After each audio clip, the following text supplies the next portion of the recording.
Info. I'm your host, Antonio. What you do for yourself depends on what you think of yourself. And what you think of yourself depends on what you know of yourself. And what you know of yourself depends on what you've been told of yourself. That is always the question. What you have been told about yourself is a big question that we need to ask ourselves and internalize that. What was the narrative? That's what happens when you don't write your own history. When somebody else is telling your story, they can tell you anything. So that's why the history, the past is so very important. The past dictates the present and the future. So we have to always engage ourselves on what happened in the past so we can direct ourselves and find a clear path for the future. That's what it's all about. We got a great show for you today. I got one of my guys on that we as soon as we met, we just became cool. The brother is full of knowledge and I just like having conversations with him because he kind of put things in a different perspective and get us to think about some things, and he's a neuroscience, so he's no stranger to our program here. We got Dr.T. Owens Moore here as a neuroscientist, and we're going to be just chatting it up and talking about a few things on what's going on in the continent. I've been, I know some of you guys are here. He comes with this black stuff again.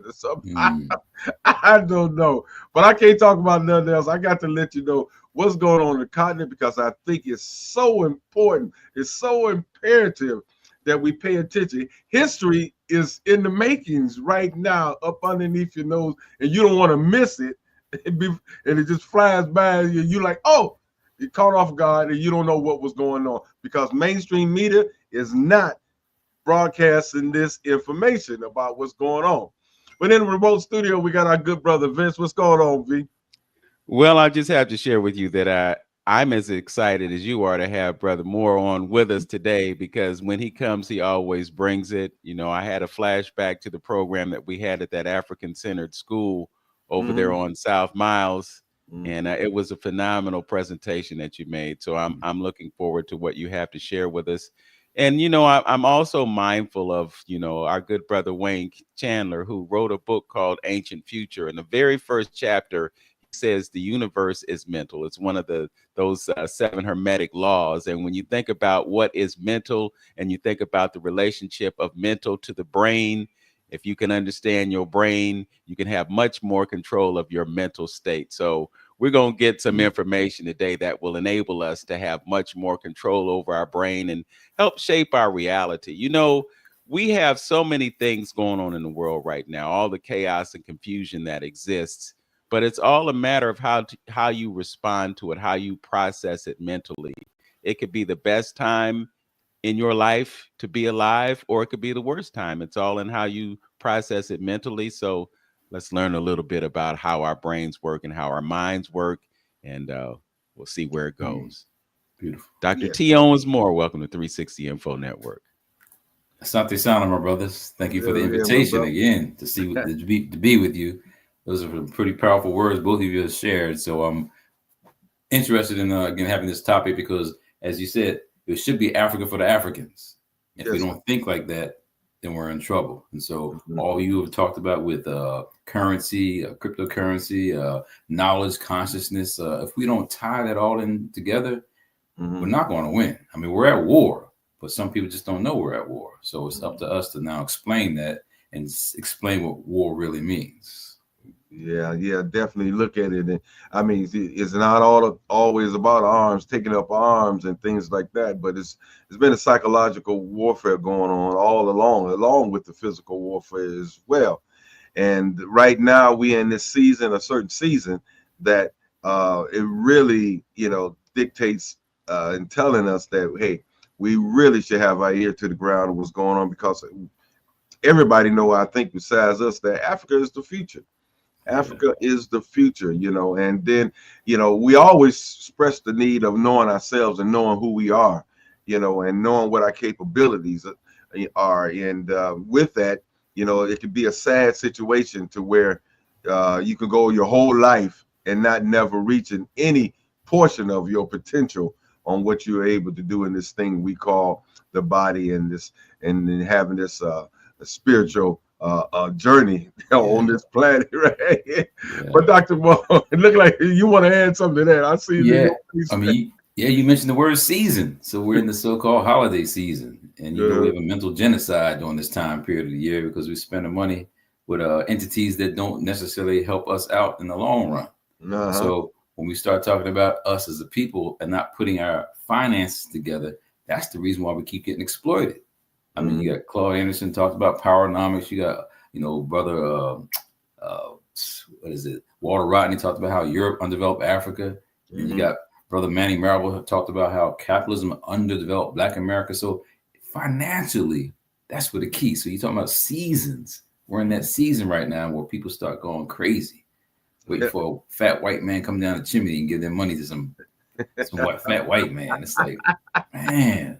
So psychologically, Ishaka Musa Barashango, I'm sure you're familiar with his work.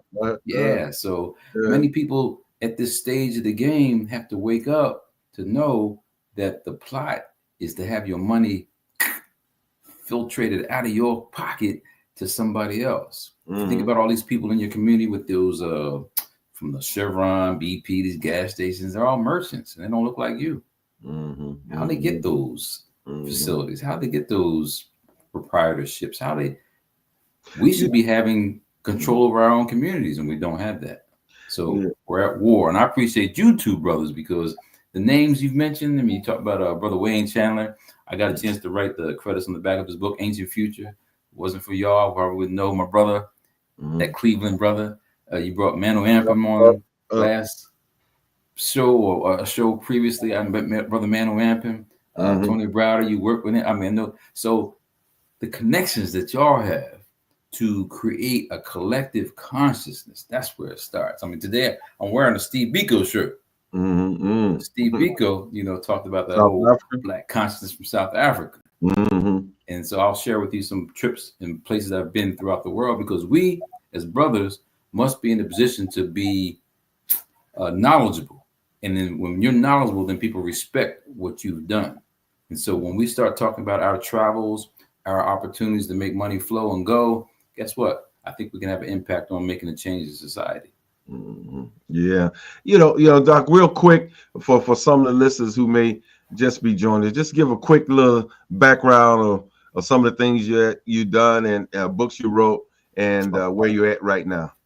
So for those that don't know, I wrote several books on melanin, and one of the first books I wrote was called The Science of Melanin.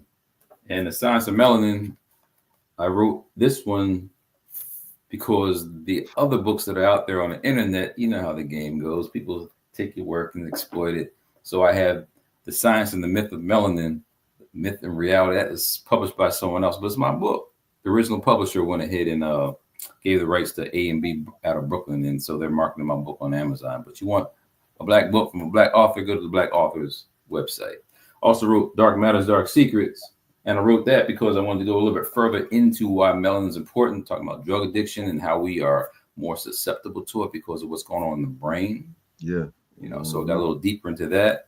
I wrote a book along with my colleagues, Ann Brown, Bruce Bynum, and brother Richard King, who's now deceased, but it's called Why Darkness Matters. We all give our perspectives. One a biochemist, one a psychiatrist, one a clinical psychologist, myself a neuroscientist. We discuss the power of melanin in the brain. So all these topics are really dealing with self-development, self-consciousness. If you don't know who you are, guess what? You'll be walking around like a puppet, controlled by others. So the books are really written in that way to talk about the importance. One of the most recent books on melanin was called Pigment Power. So I go into topics that are a little bit more provocative, things you hadn't heard about before. There's some information about maybe where we came from somewhere else. Well, what does that mean? Well, you saw there was a Chiwetel Ejiofor played in a series on, I think it was on Hulu, but it was called Man Fell to Earth. Yes, I think I've seen that. I seen one episode or something of that. It seemed like it was gonna be good. Then they cut it off or something. No, I didn't cut it off. They just had one season. Only one season or something. But Chiwetel Ejiofor is the brother who played in 12 Years a Slave. Yeah, You know, he's the yeah. British actor, does several movies and conscious movies. But he came on down to Earth. He was looking for someone that helped out with this nuclear fission because his planet was having problems, and he had to find a sister. So I'm saying in the movies tell you what's really going on. The book that I have is called Blacks, A Race from Beyond the Stars. And I'm only mentioning that in this context because I just said the book is called Blacks, A Race from Beyond the Stars. The author is Paul Duncan. Guess what? It's scrubbed from the internet. Why? You can't find it. Why? So as we then start talking about clue seeking, so I wrote a book called Clue Seeker, A Journey Back Through Time to Search for an Identity. So all the places that I've traveled throughout the world, I'm seeing us as a people disconnected from our reality. You see, I got the Brazilian flag behind there. I'm wearing a shirt, Steve Biko. Steve Biko, South Africa. In Brazil, they have a institute called the Steve Biko Institute. They gave me this shirt. I lectured there. I spent time with the brothers and sisters and teaching the young Afro-Brazilians about knowledge and history because they're not taught that way. In Brazil, they're taught by the people speak Portuguese, so they study Portuguese history, not a lot about their own history. And everywhere we then travel over the world, we're able to share with other people about our world historical contributions. Yeah. If you don't know that, you just think you're jigable in the corner drinking a 40 and that's all your life is. You know, the whole school to prison pipeline develops because people don't know their history. So I just, like I said, appreciate you, brothers, for tying everybody in so we can build on something. If you can't have no foundation, you're not going to exist. You know what, you tied into something and talked about something briefly that I wanted to discuss. Just briefly, if you can, wrap it up, in a short, period of time, about this relationship. And that's something that we have to work on. I was talking about it the other day, the relationship with African and African Americans. Yeah. When you talked about education, both sides need to understand how they've been exploited, against each other, and we can't sit up here and take for granted that the Africans themselves know about their history, and I was surprised to find out that how much less they knew about themselves. And it's so right, you can look at it as being that's the plan, that's the program. It should be like that. If somebody running the situation, just like they did us over here, we still finding out things about Black folks in this country that they kept from us and things like that. And before we was brought over here, they was already in Africa exploiting. So they're not going to teach their history. They changed their names. They tried the best they could to get them out of their culture. They brought Christianity in, Islam in, and so therefore they are lacking. So I'm saying, with that being said, they exploited them and, told them some negative stuff about us and vice versa to keep us apart. So I just wanted to get your take on why it's important for us to really understand that, so we can move forward. That folks on that side need to know that they've been exploited as well as we, so we can come together and don't be divided. Right. So I said I got Steve Biko's shirt on. So one of the most powerful things that Steve Biko said is that the most powerful tool in the hands of the oppressor is the mind of the oppressed. So with colonization, and some countries being colonized by the French, some by the Spanish, some by the Portuguese. So those people who have been colonized are then speaking the language of their colonizer. And it makes it then difficult for those that are then the exploited to now work together. Paulo Freire wrote a book called The Pedagogy of the Oppressed. Talk about how you then teach oppressed people. So there's a strategy. I got this book called The 33 Strategies of War. I don't know if you ever read it. No, by Robert Greene. One of my favorite numbers is 13. I find out on chapter 13, know your enemy. So we ask about why we don't work together, because your enemy made it so you don't work together. Listen to this quick passage on the intelligence strategy. Okay. The target of your strategies should be less the army you face than the mind of the man or woman who runs it. If you understand how that mind works, you have the key to deceiving and controlling it. Training yourself to read people, picking up the signals they unconsciously send about their innermost thoughts and intentions. A friendly front will let you watch them closely and mine them for information. Beware of projecting your own emotions and mental habits onto them. Try to think as they think. By finding your opponent's psychological weaknesses, you can work to unhinge their minds. So the brothers over there in Sahel, I mean, talking about Niger and Mali and Burkina Faso, white man to get out. Malcolm used to say that back in the day. You know what I mean? White man, get out. So now that they're collectively thinking like that, you got these so-called coups being developed to get them out of there.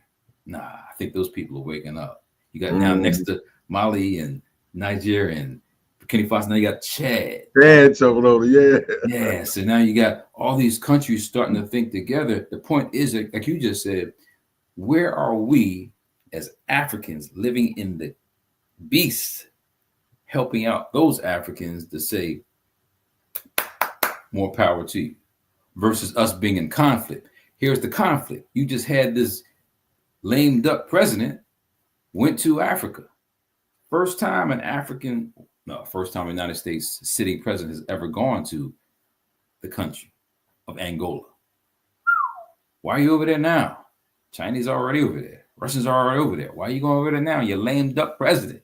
What are you trying to lay out? Resources, minerals, uranium, nuclear bombs, weapons, technology. That's why you're over there, not to help the people. So where are we as Africans to help tell them, look, watch out. White man speaks with a forked tongue. White man speaks with a forked tongue. And you saw, I don't know if you saw the images, but the Biden was asleep. He was asleep in the meeting. No, I didn't see that. You got to see it. So this social media and technology, it shows there's no made up stuff. He's there. He didn't really care. He's a lame duck. These brothers are now going to give up their country for some railroad line from the Congo to the coast of Angola so that they can now do what Cecil Rhodes was trying to do way back in the day. Make some railways to take all the resources from Africa, take them back to England. Europe. Cecil Rhodes. And right down there in the southern part of Africa used to have two countries named after Cecil Rhodes. Do you remember that? Northern Rhodesia. Rhodesia? What? White man named the whole country after him. After independence, they changed from Zambia and Zimbabwe. And the Zimbabwean president, Robert Mugabe, was telling the white people to get out, give the land back to the black people. He was villainized. He was targeted. When we say targeted, war, economic war, sanctions against the country, so they then can't survive. Venezuela, the same thing, sanctions against the country. Cuba, the same thing, sanctions. Sanctions is war. So we as African people, if we're not going to help out those Angolans and say, hey, watch out, be careful. What we know about coups in the past. I don't know if you ever read White Malice by Susan Williams, the CIA and the covert recolonization of Africa. The stories are there, from Frantz Fanon to Patrice Lumumba to all the Jonas Savimbi. He was used by the Americans to kind of thwart that Angolan project. So you now know Angola and Mozambique were colonized by the Portuguese. Brazil, no, not Steve Biko, but Brazil got the map back there, colonized by the Portuguese. They had a mission. A lot of people say those Portuguese Jews were involved in that. So the people talk about Cristobal Colon. He was a Portuguese Jew. Wasn't really Italian. You know what I mean? They're talking about the people who go all over the world creating havoc. And you see what's happening in the Middle East right now. They say Middle East, whatever the hell the Middle East is. I never heard of Southern West or Northern East. So the Middle East is a way to take places like Egypt out of Africa. So you put all these places together, and then you got somebody there like a rogue dog creating havoc, killing 40,000 people. We acting like it doesn't exist. So we as African people, we don't wake up to help support those that are trying their best to fight. You think about the Palestinians, they were singing hip hop music. They're singing our stuff because they're talking about using our culture, helping them out with their revolutionary movements. And if I want to share something with you, because this is something we really got to think about and understand. So the hip hop culture and us as the people, We influence the world. It's a shame when we think about these athletes and entertainers and how you know all these names of these athletes and entertainers. For example, if I ask you, this crew right here, we can go back 50 years and start talking about some players. Have you ever heard of Mercury Morris? Oh, yeah. Miami Dolphins. Yeah. Wow. Okay. You ever heard of I don't know, say Larry Zonka? Who's Larry Zonka? Oh yeah, he's down there Miami too. Dolphins. All right. What was that? One of the running back. No, he was a receiver or like returner on I think Buffalo Bills. He used to wear Billy White shoes. Johnson. Johnson, yeah. Huh? So what I'm saying right here is that look at all these names we know. Do you know who was the first leader of Burkina Faso after independence? Damn, Thomas Sankara. Oh yeah, I heard his name came up. I see. Guinea Bissau, colonized by the Portuguese. Do you know who was the revolutionary leader there? Amilcar Cabral. Point I'm making is, guess what? We can go back 50 years, all these athletes, entertainers, but we can't speak of the Africans who fought for their independence. They know some of our stuff because, hey, some of our stuff helped them out. One of the brothers who came to the United States, Kwame Nkrumah, went back to Africa. He helped out the first African country with independence, Ghana. But he came where? United States. When where? Lincoln University. I'm a Lincoln University grad. We didn't talk about Kwame Nkrumah too much when we were there because it's not part of our culture to talk about the connections. I mean, Kwame Nkrumah came to Lincoln because Nnamdi Ezekwe came to Lincoln. Who's Nnamdi Ezekwe? You ever heard that name? Nnamdi Ezekwe? President of Nigeria after independence. So those connections, I mean, the whole African American, and then us in the diaspora is there, but it's up to us to make those connections. And I'm saying I'm using the entertainers and these athletes as examples because, man, one of these guys from Minnesota, star receiver, got diamonds on his teeth, diamonds in his ears, diamonds around his neck. Man, that's garbage. You don't even know where them diamonds came from. You ever see that movie called Blood Diamond? Man, you talking about Sierra Leone, all these people dying, picking up these little rocks, and now we gonna wear that stuff over here like it's something to flaunt. Wasting your money in some garbage. And that's where many of our athletes are because they was spending their money, get that big dollar, got that big house. You ain't gonna talk revolution. So that's why I'm thinking it's a strategy. Pay them that high money, pay them that high cost, and they're out there in the media, but don't let them talk about nothing. How the heck you gonna have Colin Kaepernick not being in the NFL because he talked about police brutality and sticking up for black people? But you got people like Kareem Hunt. Ooh, he's back now in the NFL, starring on the Kansas City Chiefs, and he was accused of beating some woman up on record, just like this whole Sean Puff Daddy stuff on record. You see it. Well, he's in jail, but I'm just saying, you think about people on that big scale, how to get all their names, how to get their information out, but we can't connect African people because we are caught up in this entertainment sports stuff. It's a plan, it's a strategy. So we got to break that down. I'm only using those examples of names of people because even that story with Chad, you're saying Chad now waking up. Chad has a little history there, Chad, right below Libya. Chad had a president, it was like for 30 years, President Deby. He was killed on the front line he shouldn't even been fighting. But he was killed on the front line at his age. And I think that was a way for them to get rid of him. And his son was then phased in. But prior to that, you had a Chad leader who was, if you check it out, he was in prison for war crimes. Funded probably by the United States to keep that place all confused because you have those drone bases in the middle of Africa. They were supposed to be fighting against these Islamic terrorists, whatever terrorist means, because I think the white people took us from Africa. They were terrorists, but you don't hear that. In the countries, you got France, they say, that was supporting Boko Haram. Why is that? Because then they can say they're coming in to fight Boko Haram. It's a strategy. Keep black people confused. They don't know what's going on. Here we are, the white man coming in to save you. Look in the mirror today. Dr. Clark always used to say that, look in the mirror. That's your only friend.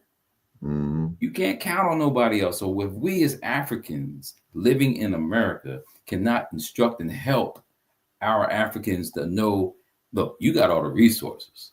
We got resources too. They don't have this. They don't have this because they don't have access to. I play tennis. Guess what? You need money to buy tennis balls. You need money for tennis racket. Soccer's universal because all you need is your bare foot and kick a ball. So when we talk about resources and what we have to offer, Brother Tony Browder has a site right over there in Africa.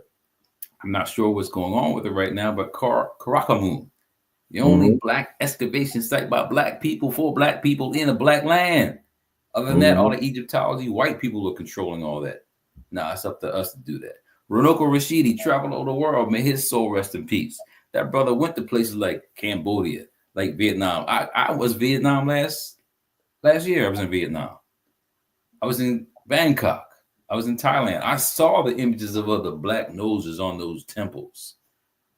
I wanted to go to Angkor Wat in Cambodia. I didn't. But if it wasn't for somebody like Runoko Rashidi showing us the images of us all over the world and making the connections, Wayne Chandler does the same thing. I just told you about Tony Browder. You just bet he had Mano Ampum. So we're respected all over the world. That's why we have a strong mission to share. I mean, the whole currency issue, Brother Vinci told me about and talked about. If we don't talk about how the money is going to flow, and you got to think about that's one of the reasons why Gaddafi was taken out. Currency. We're going to change the currency, an African currency. Kwame Nkrumah wrote a book called Africa Must Unite. Well, Libya and Gaddafi were trying to do that, take him out. And that's why it's so damning, because you had a black man in power here that took him out. So we have some conflicts with our collective consciousness. And even the woman who was going to be running for president, you know, she was sleeping with the enemy. Got to be real about it. So where was our mission?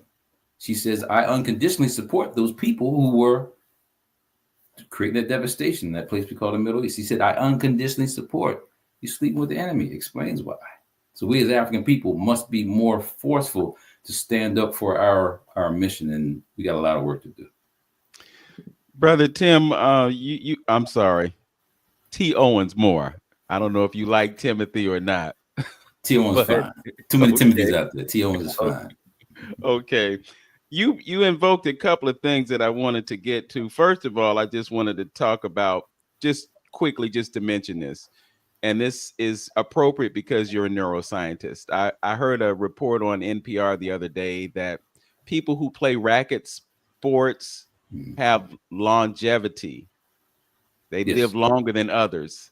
So it was really an endorsement of sports like tennis and pickleball and ping pong and so forth and so on. And I think it had something to do with hand-to-eye coordination. So when you mentioned tennis, that thought came to my mind. Awesome. But what I really wanted to mention was the book that you held up about the central, I call it the Central Ignorance Agency, because I don't want to get myself in trouble. Gotcha. And Brother Hamtonio asked the question about the divide between Africans and African Americans. And I think that's one of the common denominators. Because when you look at information and you look at the film industry and all of that, and you see that the Central Ignorance Agency has tentacles in there. Everywhere. And we talked at the beginning of the show about the universe being mental and how we respond to it. I was just thinking the other day that we live in the age of the information highway. And from the time we get up in the morning until the time we go to bed at night, it seems as though we're constantly consuming information. And this information is used to shape our ideas and our perception of our worlds. And when you talk about the way we're being manipulated mentally, we're being manipulated out of an awareness of who we are and what we are.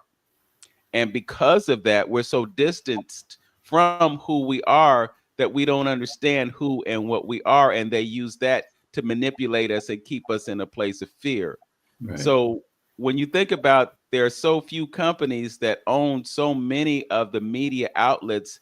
They control this information, and then they put us in a place where our minds get erased and it gets replaced by those facts and figures that you mentioned. We know Mercury Morris. We know Larry Zonka. We don't know Kwame Nkrumah. We don't know what's going on in Chad or Libya. Talking about, again, the Central Ignorance Agency and that common thread. Muammar Gaddafi was a friend of America, and he was connected to the Central Ignorance Agency. And so was Saddam Hussein.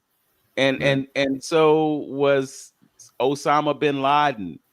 But you see that this agency has gone all over the world and used their influence to affect things like coups and those other kinds of things. So I just wanted to mention that Candace Owens, and I know folks are upset with Candace and we revoked her black card and everything, but she sat down and did an interview with the Central Ignorance Agency agent. He's a former agent. And he's spilling the beans. He's putting his life at stake by sharing this information with us. But the fact is, everything that they tell you is the exact opposite of what they tell you. So Sleepy Joe could go to Angola and be asleep, but the information that was meant to be conveyed is still conveyed, whether he's able to do it or not. I'm really struggling with this, Brother Moore. I don't understand how somebody could be unfit to run for president, but still be president. Explain that if you could. Yeah. So basically, you got historical amnesia going on, where that's how they operate. If they can kind of get our minds to control things, and we can't make connections, that's why we keep getting manipulated. That whole dynamic of us not knowing our people and not how to connect to them, and the CIA being involved in that, and the media being manipulated and all that. Man, that whole Black Panther movie by Ryan Coogler, they should not have no CIA in there. You know what I mean? It's like, but guess what? That's part of the story. But why you got them up in there? Talk about our stuff, create a story. But the CIA, why do they have to be in there? But they were in there. So those manipulations of trying to look at like they are the good guy, they can help us out, when you got John Stockton. Go check out his work. I think he talked about not the Vanguard, but he had a book that I'll remember by the time we end this. But John Stockton, Stockwell, Philip Agee, they're ex-CIA people, have been talking about these things that you're saying that person on the Candace Owens program talked about. So you have some whistleblowers, people have been out there that have talked about the connections, but we're just not intelligent. Distracted. We distracted. Y'all know who played on Thursday Night Football this past Thursday? I don't. Okay, that's good. That's good. That's what I'm saying. That's how you start to deconnect, unplug. Yeah. Remember when in the Matrix, what Neo was saying, man, he came out the pod. He was telling Morpheus, man, my eyes hurt when he unplugged. Just because you never used them before. So for me, after that whole COVID crisis, man, I stopped listening to the news because that's propaganda, pushing mess. And so I just stopped. So when 40,000 people were getting killed in Palestine, in the Gaza, the media's just going along with it, I turned off the news. Guess what? You turn off, unplug, and start looking into other resources. Oh, a whole different view. That's why I'm saying the media with the football, the tennis, the basketball, all these athletes and the entertainers, and then the feeds, like you said, Vince, how you look at the media, these feeds, whatever you may have pushed in your computer, the algorithm's going to keep on sending that to you. That's all you're going to keep seeing. The people who are now caught up in the MAGA stuff, they pushing that, they're going to keep getting fed that. So now you separate people's mindset. And so the social media has manipulated people's minds. And that's why they keep throwing out, oh, Russia's doing this. Russia's doing this. Russia, like bad. Do y'all know they got a mountain named after Paul Robeson in Russia? Mountain. Y'all know they got a school named after Patrice Lumumba? Russia. Not here. Russia's not the enemy of black people. Yeah. But But they keep throwing it to you. Russia's the enemy. Russia's the enemy. The movies they got on, I don't know, Red Dawn, got high school kids killing Russians. I mean, they got all these manipulations like that's the enemy. And you got this brother Omali Yeshitala right now being prosecuted, convicted because they said he was the agent of Russians. He was no agent, but they keep on manipulating the story, making you think, oh, Russia's the enemy. Russia's now in the hands with Putin. Putin's now controlling Trump and all this stuff. And so the CIA, it gets involved in that. You know, so you know what? When you're speaking on that, you know, I come across one new thing about Russia. It's you know what you're saying is it has so much validity to it, you know, because we again is just being programmed because we mad at Castro, we was mad at Gaddafi, we was mad at the Russians. We're mad at all, you know, these folks that the system, the propaganda has told us to hate. And all those people right there was for black people. They'll help black countries. You know what I mean? Cuba, you know, they sent doctors. Russia was the only major company to help South Africa down in with the apartheid situation. I didn't know the new one was. I didn't know Russia sent some ships over here to the U.S. when we was dealing with the Civil War situation. Haiti too. Haiti also. Haiti was helping out with the regular. I was like, what? You know, so that's why Julius Malema, he said something about, hey, we don't forget our friends, you know, because people wondering why, and you know why Russia had a big stake in at least paying attention or that relationship they had with Russia. Now look at him. They in Bikini Faso. You know, they don't almost try to kill the brother over there almost 20 times. Almost 20 times, you know. And Russia's, you know, said he put out a warning and say, okay, you know, as far as America is concerned, you know, there will be some consequences. But my point is, again, letting us know how, like you said, that propaganda drives us, you know, and have us, you know, polarized and being in, you know, all over the place and really not knowing what's going on. And we have to be really mindful from that and disconnect. But one quick thing I wanted to touch on when you said something about, and just to let us know where we at in thinking, you know, because I'm always talking about Africa and going back. What happened when they found out that it was gold in them dirt hills in California? What happened? They brought the Chinese, I think, in. Yeah, I'm about to say, but everybody started going to California for that gold, didn't it? Yeah, okay. Now, if you see Russia going in there, you see America going into Africa, you see Chinese going into Africa, you see Europe trying to hold on to their claim, and you see, you know, what America's trying to set up and catch up with Russia with this thing, whatever they're trying to do, recolonize. It's gold in them there hills. But what I'm trying to get us to understand that we have to look at making some type of investment over there, because it seems to me personally, and I could be wrong, this country, I don't think we're never going to have our claws in this country, at least in my lifetime and my grandbaby's lifetime. We're not going to have these claws in this country the way we need them to be. But if you got a place over here that's full of everything that you need over there, and you see the shift happening with the bricks and all that, things like that, you know, what we should be looking at really making a connection. And I really think, and using a biblical term, that is our salvation.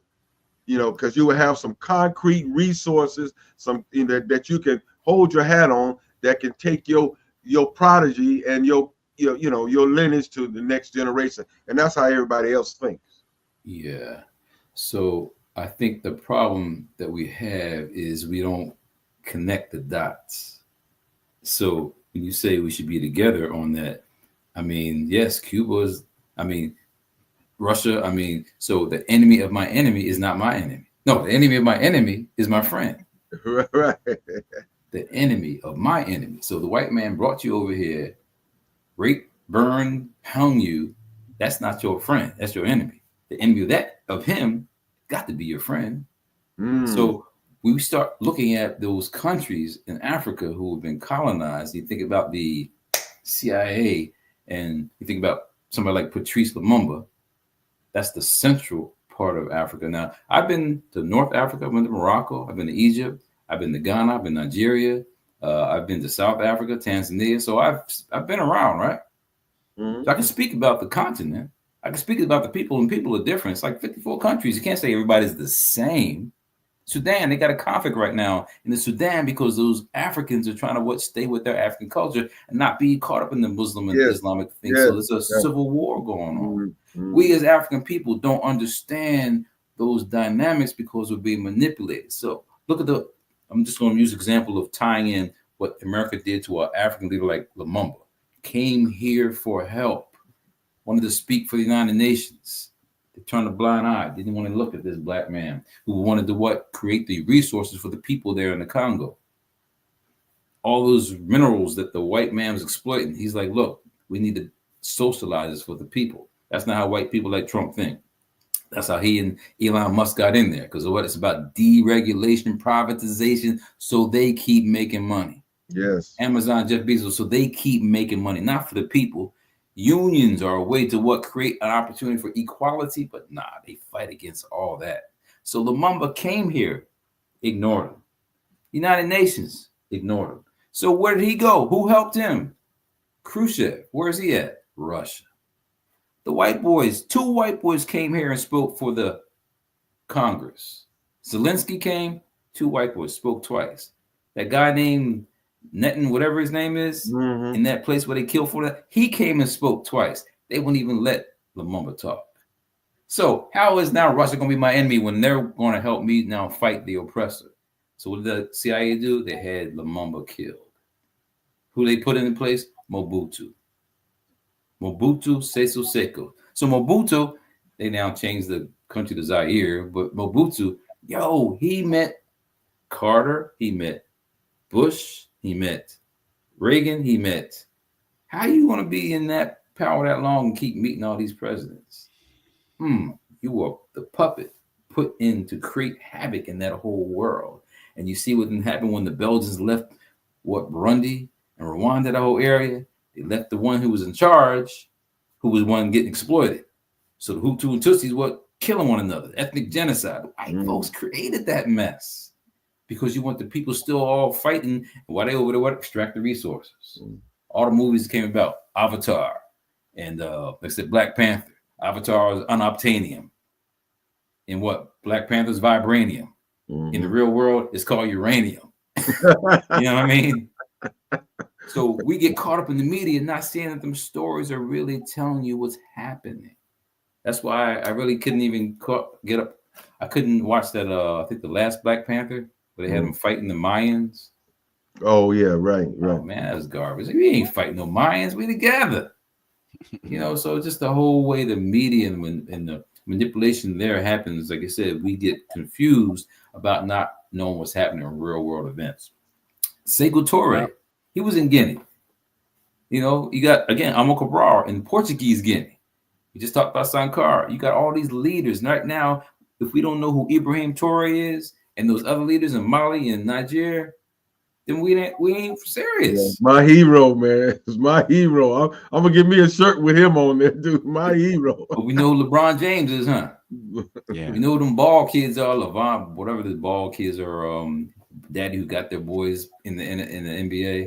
We know Michael Jordan. We know all these names like that, but they ain't got no relevance to African consciousness. None of them probably know anything about spelling Angola, spelling Mozambique.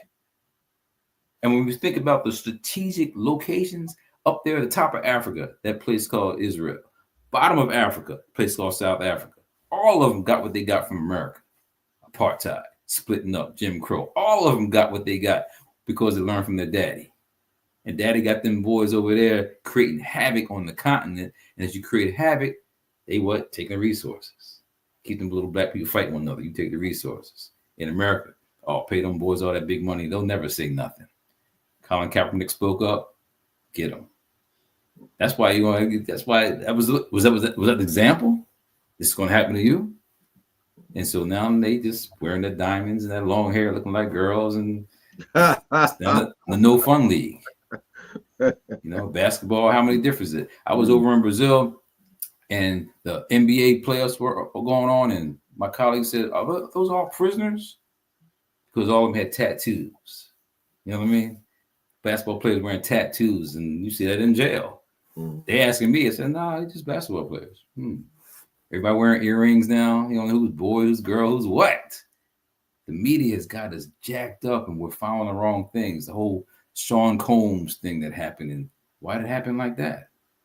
What's going on? They know what was going on for all them years. Why it happened now? 2024, some big stuff happening, right? You see what's going on in the Francophone countries. Don't look. Got you looking at little frivolous stuff like baby oil. Baby oil. We're talking about copper over there. We're talking about, like I said, with currency. And I know, Vince, you got something to share on that, how we need to start working together. How do we work with Africa in currency? With the BRICS coming, Brazil, Russia, India, China, now you got other countries wanting to come along. This dollar is going to fall. Guess what? What you going to do when it falls? You prepared?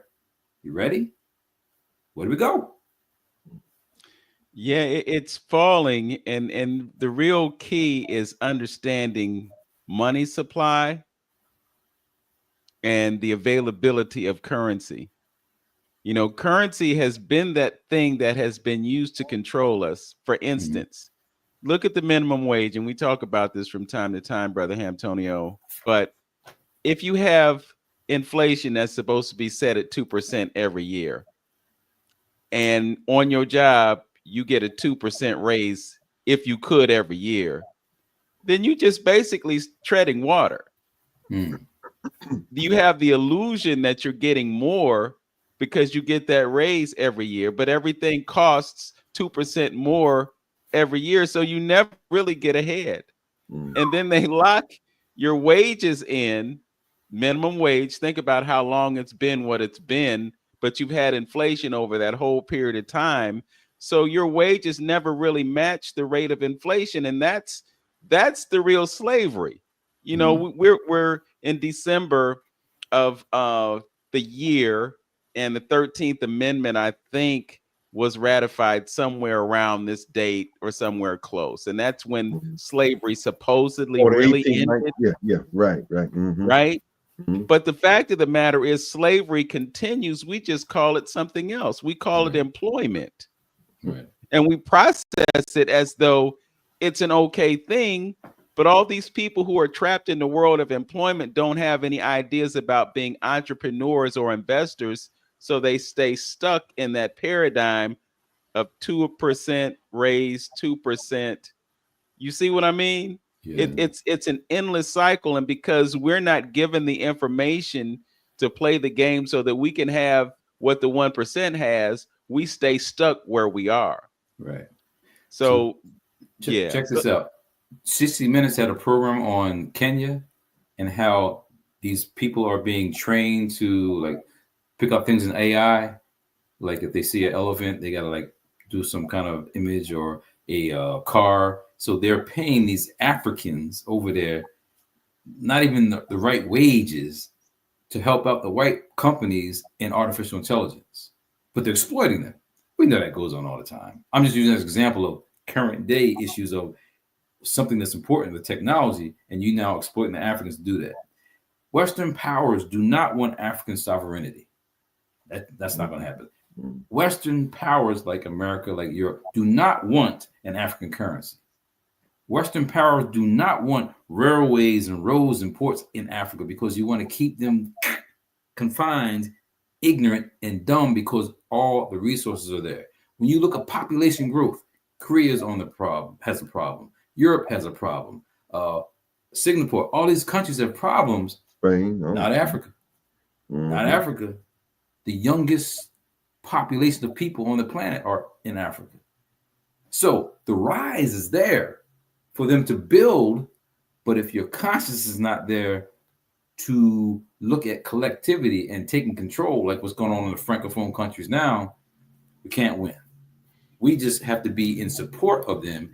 And hey, does that mean we pull the coattail of these athletes? Say, yeah, man, forget the plantation system. Create your own league. That's what I've been saying for 20 years. Come on. Yeah, really. You got some brothers over there can jump on top of this building. You know, all you have to do is train them, you know, and quit dancing to their music, man. I don't know what's going on, man. You do know the mind. got them suckered in. You know what I mean? And if you already can't think on your own to build, then how can you think of something like that to do? You remember the brother who owned Beatrice Foods, Reginald Williams? No, Reginald Lewis. Yes. He was like one of the richest brothers on the planet, owned Beatrice Foods. It's like, you know, frozen foods and stuff like that. Point is, he would have white people representing him going to the board meetings because, of course, they like, a black man ain't gonna give him no money. So he worked the system. So the brothers, sisters, that might be happening with WNBA. I don't know. They might be making some changes. They got some new league coming on, some 3-on-3 league or something like that, and they're now gonna maybe get away from WNBA, try to make some money. It can happen, but you also need the consciousness. So what you go all doing with 360 degrees of truth, if people start listening in and start scratching their head and waking up, we got a chance, but we're at war, and in war, the enemy's going to be 4 steps ahead of you. We got to now be 6 steps ahead of them. Can't let them know what you're going to do. Communication. It's always been communication. I used to do an analogy about just real quick, Vince. I used to do an analogy about war. You know, when you see them old war pictures, what is one of the first things that the enemy tried to do? Take over and break down the communication lines. So now I can individually, you know, get you, rub you out. You know what I'm saying? Because you're not communicating with each other. That's to his advantage. You know? Right. I just wanted to mention a 60 Minutes piece because you invoked that, Brother Moore, that Leslie Stahl did. She went to Kenya and she saw how they were using digital currency called M-Pesa. So what is happening is they're using cryptocurrency to provide access for paying for things to those who don't have bank accounts. So this is one of the equalizers, I believe, this system that we have now that allows everyday people to participate in it. Right. You know, I say this all the time. You would have to jump through a whole lot of hoops to buy a commercial building downtown Cleveland. You'd have to have credit, leverage, agreements, all that other kind of stuff. The right last name. Go ahead. All of that, because there's room for bias and subjectivity and all of that. But when you make a digital transaction through something like PayPal or Cash App or however you acquire your Bitcoin, there's nothing standing in the way of you acquiring it.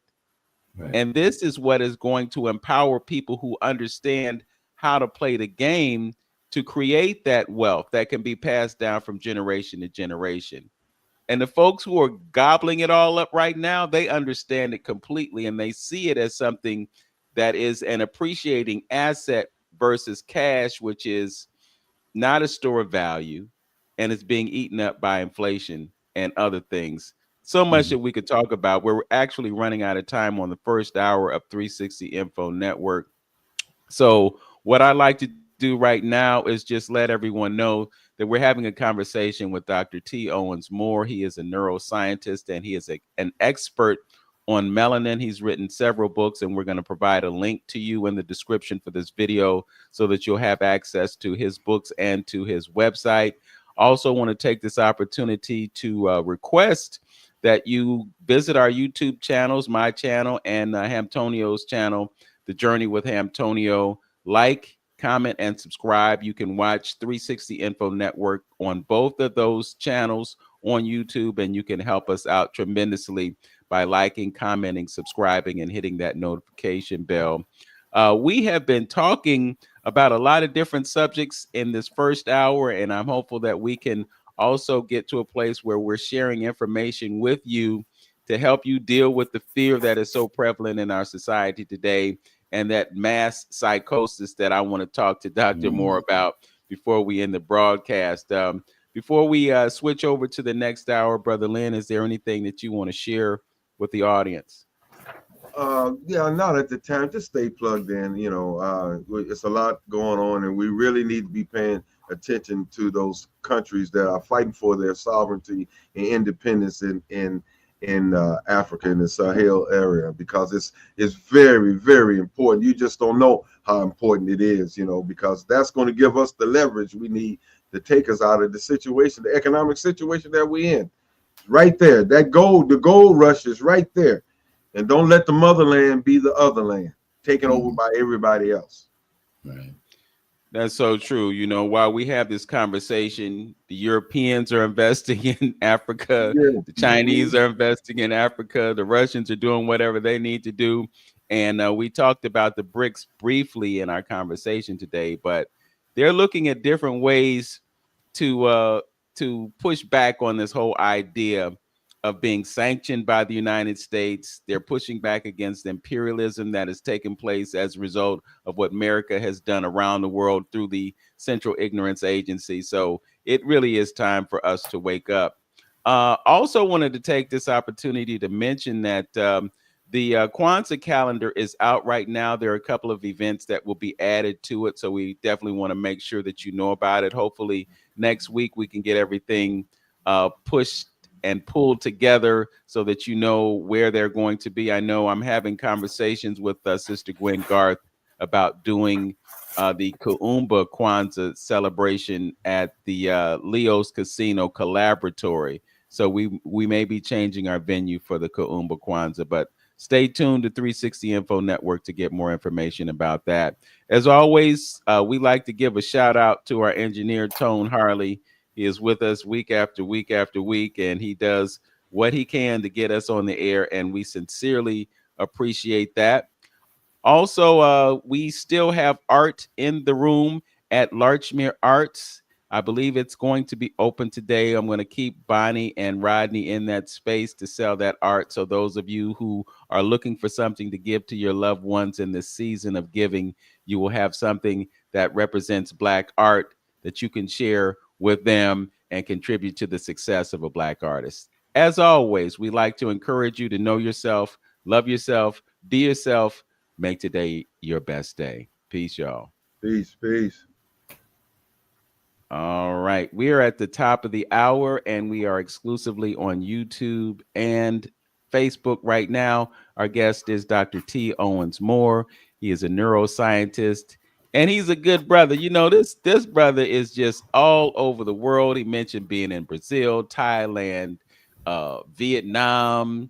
I know he was in Kemet maybe a couple years ago, so definitely around the planet. Brother Moore, do you do tours, or have you ever thought about doing tours over there on the other side of the world? Actually, I take students for study abroad trips.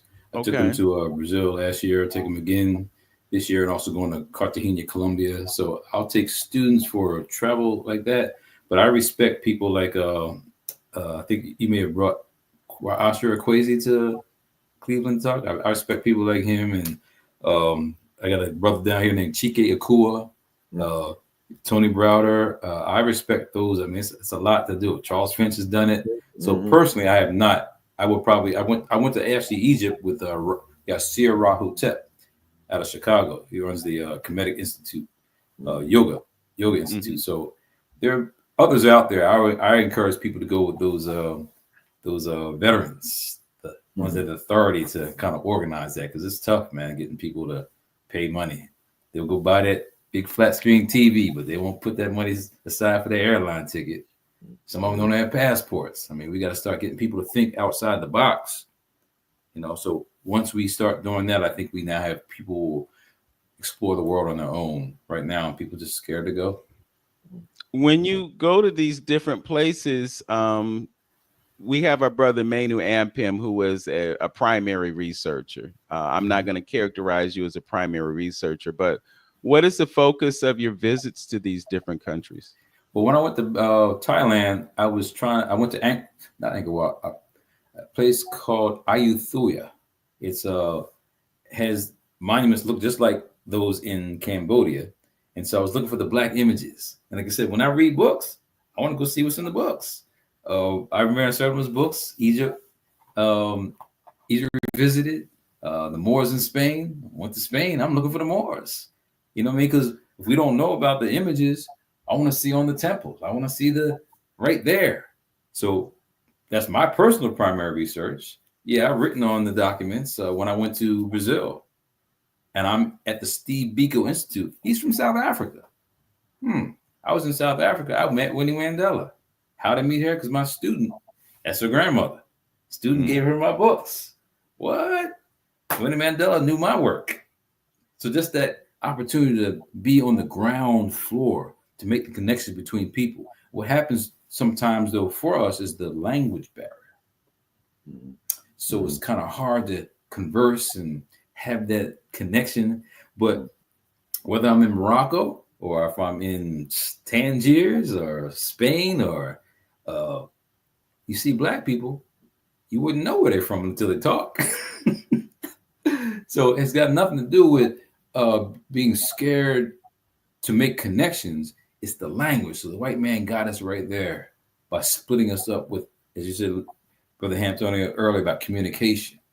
And in the past, there's no darn internet, there's no cell phones. People just traveled and went and were appreciated. There's a brother named Frederick Bruce Thomas. There's a book about him called The Black Russian. I don't know if you ever heard of it. I heard of it. Yeah, The Black Russian. Man, I read that book. That guy was over in Ukraine, Odessa, all these places we see today. He was in France. He was in England. Man was a millionaire back in the day, like 1800s. Guess where he's from? Where he's from? Mississippi. Mississippi. Saw his daddy killed and murdered, just like Malcolm X saw his daddy killed and murdered by the KKK. This brother Mississippi, all over the world.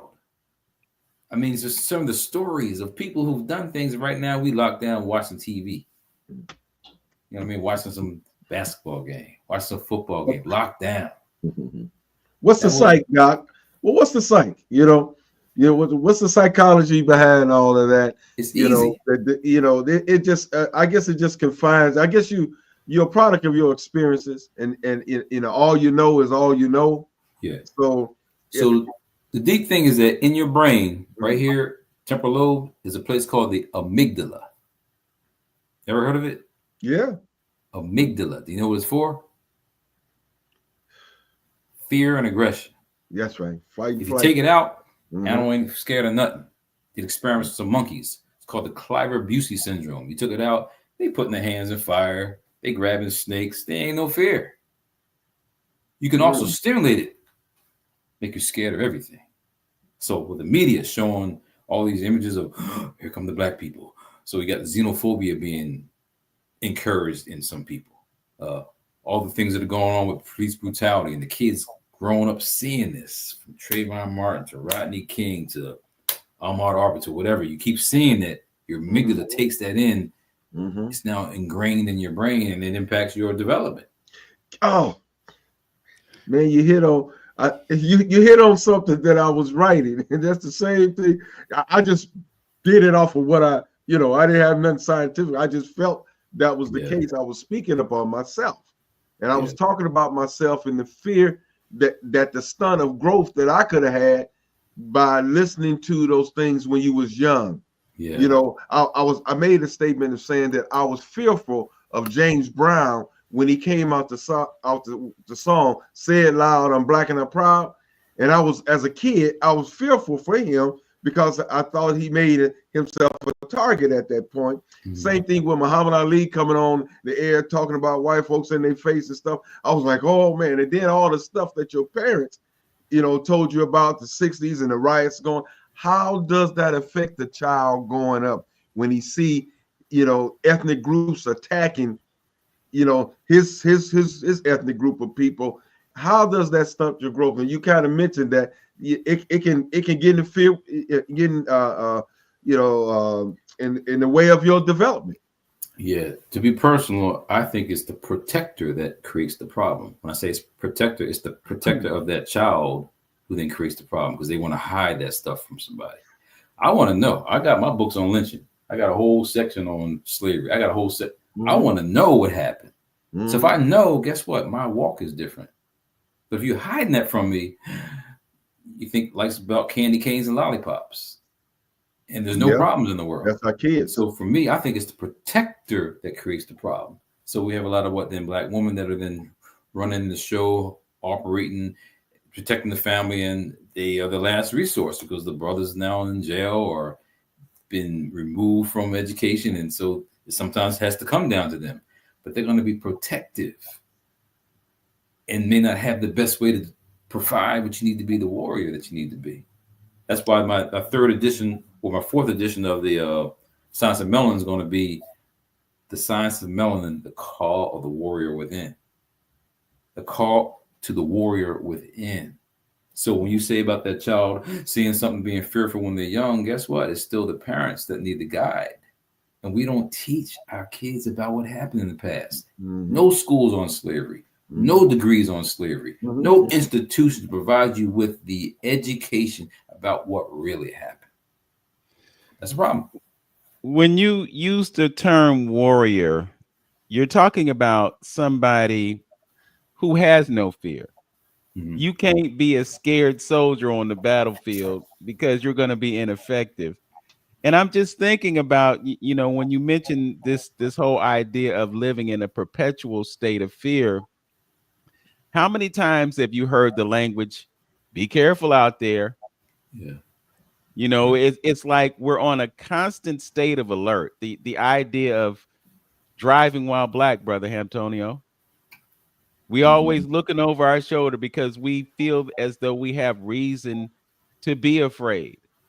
Yeah. So when you talk about the way we're constantly programmed, yeah, you know, it's being stuck in that place of fear. So I guess the question that I have is, what can we do to remove ourselves from perpetual fear? And I think you mentioned part of it, Brother Moore, when you talked about don't watch the news. And I'm bringing this up because I visited my mother last week. Mm-hmm. And I, you know, when we sit in the living room, I don't tell her to turn the TV set on. Sometimes she says she just needs noise or whatever. But the 11 o'clock news came on. And the lead story was some brother who lived in a house somewhere in suburban Columbus and his house got shot up. And the question I have in my mind is, why do I need to know this? But what they have effectively done is they're planting a seed to tell you that you could be sitting in your house minding your own business and somebody could just randomly drive by and shoot your house up with bullets. Yeah. And it was a brother, you know, and this is every night when you turn on the news, you're seeing crime stories and violent stories and accidents and all of this. And this is what fills up our headspace because this is the constant flow of information that we're receiving, just going back to what we mentioned at the top of the show. So again, the question is, what can we do to eliminate this perpetual state of fear that we're living in? So I want to use some examples. You all ever seen a movie called The Red Belt? No. So Chiwetel Ejiofor played in that one also. So it's about mixed martial arts. Okay. And in mixed martial arts, he's like, man, I'm not getting involved in that. You know, that stuff is phony. But he needed money. Nah, I'm not doing that stuff. So you need to watch the movie because there's messages in the movie. So for me, I'm a tennis player. There might be an opponent that has a better backhand than mine. Well, I'm not going to hit the backhand. Might be an opponent that can't serve. Well, I'm going to exploit the serve. Chess match. Chess, they play the same thing in chess. So sports, to me, is a way to help you to work through challenges. Playing video games, I don't know what kind of challenges. I don't play video games. My children didn't grow up playing video games. But video games, I don't know. You're locked into a little screen and box and then dealing with reality. So I don't know if it's helping you out or making it worse. But in the Red Belt, listen to these comments about how you can get to the question you're asking about. Conquer your fear and you conquer your opponent. So you got to deal with yourself first. You ain't worried about anybody else. That's why Fannie Lou Hamer, people like that, they walked in, they had no fear. They knew their opponent. They're gonna get through anyway. He who determines the nature of the battle determines the nature of the peace. So I don't need to fight you. I'll do it this way. So I'm not going to need, got to get a gun and shoot. No, okay, I got you. I'm not going to support you. I'm not coming to your store. It's that simple. Mm-hmm. The hands are not the issue. So he he created this game where you fight with like one hand behind your back or no leg, like tied up. So you create a handicap. So some white folks exploited his game, his thought, and try to use his stuff. And it's like, man, that's my stuff, So in his concept, the hands are not the issue. The fight and the battle are the issue. So it's the battle, not what you may have. We might not have no money right now. Guess what? If I pull my resources together, we got Kwanzaa coming up. The first principle is umoja, unity. One of them is also cooperative economics, Ujima, collective responsibility, Ujima. Guess what? We now have a season coming up where we can start to say the battle is putting the money together. Listen to this one. Even when you are handicapped, you can control the opponent, because if you control yourself, you can control the opponent. That's why it was so problematic with the pacifist movement, but it was effective. You know what I mean? You gonna spit on me? Okay. I ain't gonna spit back. At some point, you're gonna have to change your behavior. You gonna slap me? Okay. All right, I'm not gonna slap you back, but at some point, you're gonna change your behavior. So we got to look at ways that we can operate and manipulate the opponent. A man distracted is a man defeated. That's why TV and the media and the news is a problem. The first thing you hear is what, killing and shooting and robbing.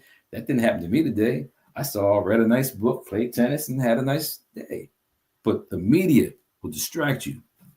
There is always an escape. Don't get tired. Let the other guy get tired. So if y'all play sports, whatever you may do, guess what? Don't get tired. Just let the other person get tired. So it says, I train people to prevail. So the brother, if you watch the movie Red Belt, excellent film, in my opinion. He's in a bar, this actor is in there, and the actor is like, doesn't have his bodyguards around, and he was tested by somebody. Hey, so who are you? Why are you doing here? So basically they were manipulating him and pushing him around, and Chiwetel Ejiofor came in with one of the moves and saved the white actor. And so the right actor and Chiwetel Ejiofor left. It's like, man, who was that? It was like the Lone Ranger came and helped me out. Who was that black man? So he went to go search for him. Said, man, so can you help me out? Teach me to fight? He says, no, I train people to prevail. So when you ask the question about where are we, what should we do? We need to help people to prevail, to know that, look, studying your history, knowing your culture, putting your money away. Stop spending on frivolous things you don't need. I'm teaching you to prevail, not fight. The last 4, everything has a force. Embrace it. Deflect it. Why oppose it? That's how karate works. It's a force. Now, judo works by what? Letting it flow off of you. Mm-hmm. So these are ways that we can think about how we fight. The first step is the hardest. This is talking about meditation. The first step is the hardest, to leave the outside. There's a woman he was training. She had suffered from some real traumatic event, and she was coming to him for help. Can you help me out? My thinking, she wanted to be like self-defense, like gun, like karate, like self-defense. He started, just chill, just sit right there. She couldn't sit. But that's the first step, to leave the outside. That's why it's important to what? Turn off that news. And the last one here is, there is no situation you cannot turn into your advantage. Be happy Trump is in there. He thinks they're shithole countries anyway, right? So don't pay attention to Africa. Let them do what they need to do. Yay! Turn every situation to your advantage. So I'm saying, when we look at Red Belt, we look at movies, look at things that we can turn around, that we can now start changing our consciousness. But we keep feeding the same old storylines, police brutality, people killing one another. Yeah, we can't win. It's really all about changing the narrative, Antonio. It's about changing the narrative. Mm-hmm. Tell a different story with a different outcome that sees you winning instead of losing all the time. Right. Yeah, I think that's what's going to happen too, as far as Africa is concerned. What we hoping that, what just happened with this 45-47 situation, it don't make, you're trying to make logical sense out of it, and it is not logical. It don't make logic. And that's why, in my theory, I call it some type of divine order, that took place. And the reason I say that is because I think with him is the tipping edge. I think a lot that's going on in this country is starting to unravel. I think that, with his agenda moving forward, you can see right on this continent itself that he's alienating himself. United States, you got the BRIC stuff coming up. He's, like you say, messing with Canada and Mexico. He's tripping on NATO as far as getting out of NATO thing. So I'm saying he's going to isolate himself. And I think due to that isolation, that may gives Africa a chance to get some legs up under, to have a little reprieve from the oppression of America. I'm hoping, this is what I'm hoping with that, and it may be that whole tipping point with there, because them building those relationships, just think about that whole BRIC situation. Over half of the world's population is a part of it. You got 1.4 billion people in Africa, India, and China, and Russia, and Brazil. You know what I'm saying? And South. I mean, the point of the matter is times is changing, and that's why it's ever so important again. So this situation might be a blessing in disguise, because that's what I'm saying, because with the Sahel situation, they getting their consciousness back. Talking about, I don't know if you know, over in Burkina Faso, he just opened up his own tomato plant. Mm-hmm. You know what I mean, over there, and 50,000 homes he's buying, and Russia helping out with the technology and drones, and I think he might even reach out to North Korea, I believe, if I'm not mistaken. But anyway, nobody stay on top forever. So, mm-hmm. we must be mm-hmm. prepared for the takeover that the white colonizer prepares for. Why? Because we know Lumumba was killed by his second-hand man, Mobutu. He put him in place as like a Colin Powell kind of position. We know Thomas Sankara was murdered by his second man, his boy. You two on program here together. Y'all ain't gonna think like that. But guess what? That central, what do you call it, Vince? The Central Ignorance Agency. Yo, they plot and plan. What do we do when those things happen? We're gonna hopefully know that those brothers are protected over there on the continent, but we know the story has not been that way. Mm-hmm. When do we learn from the past? Not much, because Elijah Muhammad silenced Malcolm X. Bam. Okay. And so Farrakhan silenced Khalid Abdul Muhammad. Damn, when do we learn? Because the white man had that happen. When do we learn? So I'm just saying, I look at you two brothers right here. Does stuff happen? People behind the scenes, you messed with your wife. He took your car and did something to it. So I mean, you feed that negativity. So we must be able to prepare for if those things ever happen. Mm-hmm. Judas and the Messiah. Show what happened with Mark Clark in Fred Hampton. It showed what the government did to assassinate them boys in their own house. We must be prepared if something happens. Who's coming after Ibrahim Touré? There's a whole movement in French culture called negritude. Negritude is the Black consciousness movement from what parlez-vous français? France perspective. So there's got to be others coming behind. The brother who took over his daddy, or who took over in Chad, that's his son. So we know there can be some succession, but we must be prepared for that succession. So I'm saying that if we don't stay steps ahead of that kind of game, because it's going to happen, we can't win. Dr. Moore, I want to rewind a little bit, because you talked about meditation and clearing the mind. And I know for me, one of the things that happens when I meditate is, you get all those thoughts that occur when you're trying to clear your head space. Do you have any suggestions on how you can kind of shut thoughts down and just get into a meditation that's more beneficial without the absence of the monkey chatter? Yeah. Well, one easy way and simple way, which you don't pay attention to, is your breath. You don't even pay attention to your breath. When I just mentioned that, you won't even think about your breathing before I mentioned that. When you're conscious of it, you're looking at, that air is flowing up in my nose. Something must happen in your stomach. Oh man, my diaphragm came out. When you start paying attention to that, you're now starting to control your body. Why is this important? Because what's happening with your body, from your stomach to your brain, is the largest cranial nerve. I don't know if you know what it is, but it's cranial nerve number 10, the vagus nerve. It then stimulates your stimulate the brain, calm you down. So your breath is the first place to start. So when you start breathing properly, now you start tuning in rather than what? Tuning where? Out. So that's the first start. And once you then start doing that, some people have like, they can use a little image, a candlelight or something bright.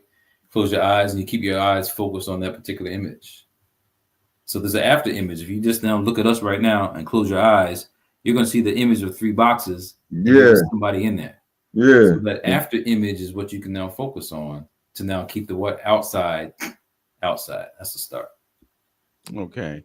I also wanted to ask you about using certain kinds of sounds. They have solfeggio frequencies, for instance, that you can listen to on Spotify and other platforms.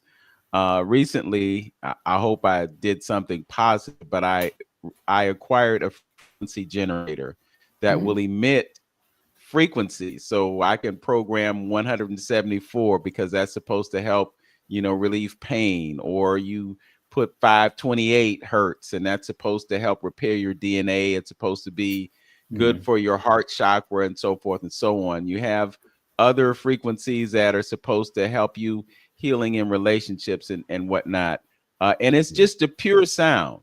It's like a tone that you listen to. So my next door neighbor probably thinks that the emergency broadcast system is on if they can hear it coming from my room. But I was just wondering about that. And then the idea that we're receiving those tones through digital means versus an analog signal.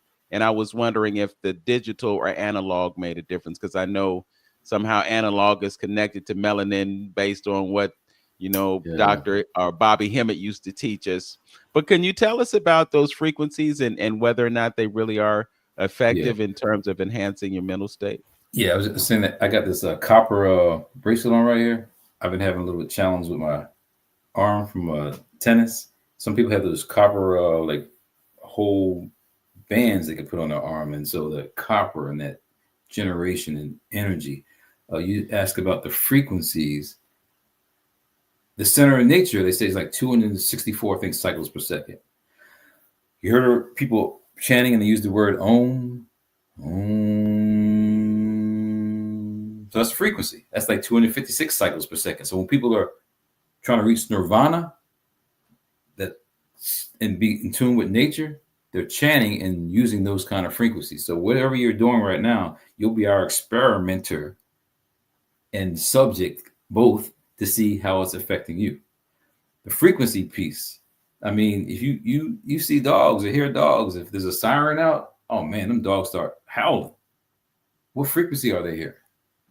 We hear it, but we just maybe slow down so the ambulance go behind and go around us. But them dogs are barking. What's that frequency doing to them? And there's dog whistles. You don't hear it, the dogs hear it. So that frequency is powerful. And then we got to go back to what? Ancient Kemet, or anywhere on the planet where you have these gigantic monuments that are being erected, or certain frequencies done to what lift that. That's a whole nother ball game. So frequencies, yes, are very important. And if you're now able to now look at how it's affecting your body, I would say go for it. Well, I can tell you, I got this from Brother Wayne, Kachari Mudra. So you connect your tongue to the roof of your mouth. And I found that when I put that frequency on and I connect the tongue, I get sensations in my brain. Awesome. You feel something. There's a sensory reaction to what's going on, or even in meditation without the frequency generator, putting your fingers together in the mudra like this. I'm doing it right now. I can feel something. I can feel a sensation in my brain. So we have this biosphere as beings on the planet, and we have no awareness of it at all. But then, you talked about algorithms and social media and whatnot. So when I click on these things now, I'm getting these Chinese folks that are doing things like putting their fingers together and rubbing something, and it's supposed to affect something else in the body.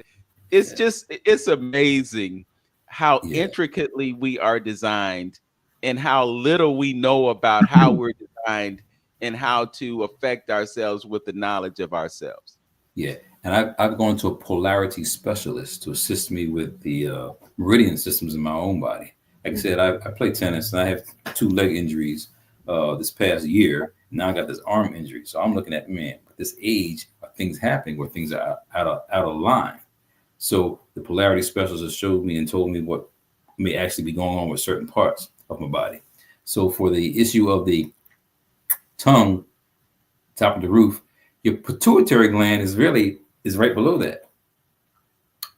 Pituitary gland is deep there in the brain, but right above where that top of your roof is, where the pituitary gland is. You keep going above the pituitary gland is the hypothalamus. Above that is the thalamus. All that is where the hormones are released, and then go to your bloodstream. Now, inside your brain, you know you have cavities in your brain. The cavities are called ventricles. The ventricles. So when you vibrate, that stimulates those cavities to what release chemicals. So whatever you're feeling in your brain from the vibrations, that's what the brain is responding to that. And so, yes, that's why it's so dangerous with these kids listening to this trap music, that garbage, that mumble rap. And it's just a certain frequency that sends them on a lower vibration. Brother, Raul Neframin in his book called Middle in the Territory talks about Sahu Man, S-A-H-U, on the lowest level of frequency, animal-like. So there's music that sends you on that. That's why it's garbage. But I can't tolerate commercial radio.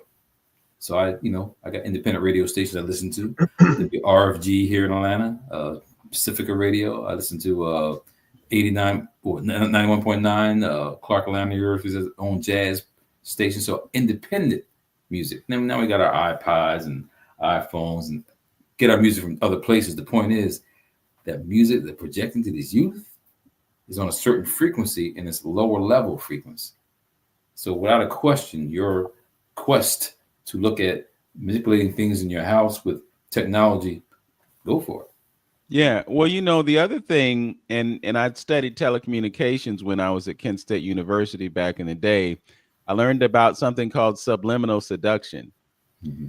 And so, we talked about mass psychosis earlier in the broadcast today, and I'm just wondering, how they could possibly be feeding us information through these digital platforms that results in some type of psychosis. I've thought that, when with the narrative that they were giving us with respect to the last election, for somebody to vote for somebody who was a convicted felon, who had all the bankruptcies, all the baggage, all the sexual assault, innuendo, and all of that, why you would still think that this is a person that you could vote for despite all of that stuff. And the conclusion that I've drawn is that perhaps you are hypnotized into thinking a certain way. And I don't think it's impossible, because the nature of the television screen was such that it would induce a state of hypnosis. I don't know if you're aware of this, but I studied this back in the day. On our old TV sets, there were 525 lines of resolution. And there was a dot that scanned back and forth on that screen. And something about that process resulted in a state of hypnosis. So everybody, every day, they turn on this device and they get subject to that. And then you have this idea of subliminal seduction. And I'm sure you're familiar with MK Ultra and other mind control paradigms that the government has created, but don't really share with us to any great extent.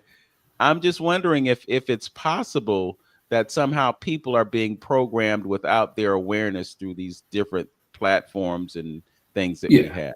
Yeah, they can definitely be hypnotized, and you just gave some good examples. I probably would not put the election into that one, though, because I think here in America, it was about the whiteness components. I already know that they're going to be eliminated and not as many. Therefore, what about me? So it's about protecting at all costs white advantage. All costs. You couldn't give a white person $1 million to be black. At all costs, protect ourselves. So, but rather than, saying that the media and the constant images of Trump and the constant images of maybe Kamala and scaring people and these constant images, without a question, the media can manipulate people's minds. But I think more was a conscious issue of survival. Yeah. And Dr. Welsing's talked about that for years. Mm-hmm. Yeah. Well, I think one of the overriding factors in the strategy was to use fear to motivate us to vote a certain way. Yeah. You know, if you do this, it's a vote for erasing democracy. If you do this, then it's a vote for losing the ability for a woman to control her body. Everything was based on fear of what would happen if we had a certain outcome. But now here we are and we have the outcome. So now the question is, well, what do you do now? Yeah. So the deep thing is that beyond America, when you start looking at other countries, everybody's questioning the elections. Oh, we have to question this wasn't legitimate. Everybody. So from time immemorial, when we had, I don't know, I can't say true democracies, but just opportunities for elections, everybody's questioning elections. So I mean, I think this is another reason to re-question. Was it real? Was it legitimate?